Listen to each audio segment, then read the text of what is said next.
પહેલા આપણે નાખીશું આખું જીરું. પછી આવી ગઈ હિંગ. પછી મીઠા લીમડાના પાન.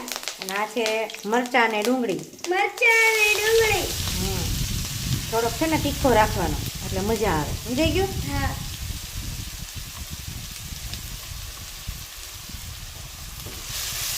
પછી મિક્સ કરી લેવાનું. થોડી વાર સાતળવું તો પડે ને.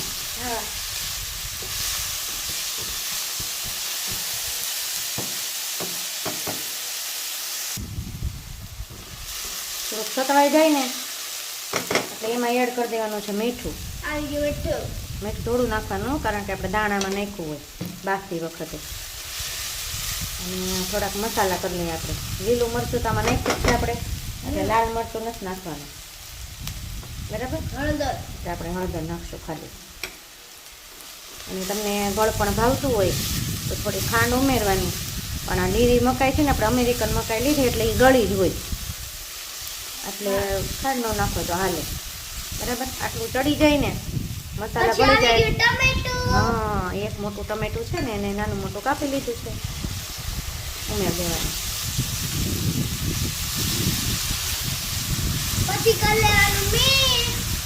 થોડીક વાર માટે ટમેટું સોફ્ટ થાય ને ત્યાં સુધી સાતળવા દેવાનું છે. ટમેટું સોફ્ટ થઈ જાય એટલે આપણે નાખી દેવાની બાફેલી મકાઈના દાણા. આ રીતે બાફેલી મકાઈના દાણા.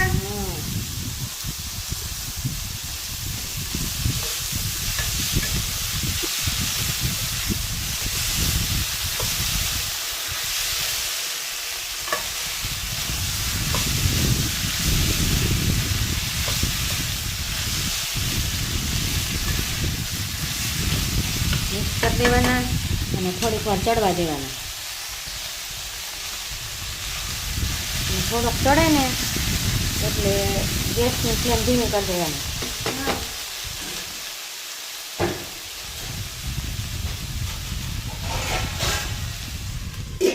અને ઢાંકીને ચડવા દેવાનું.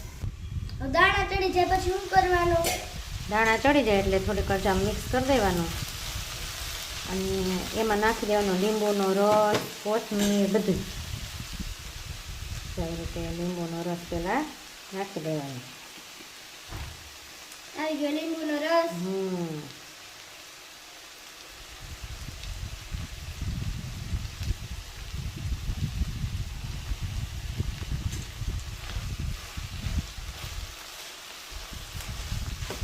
લીંબુના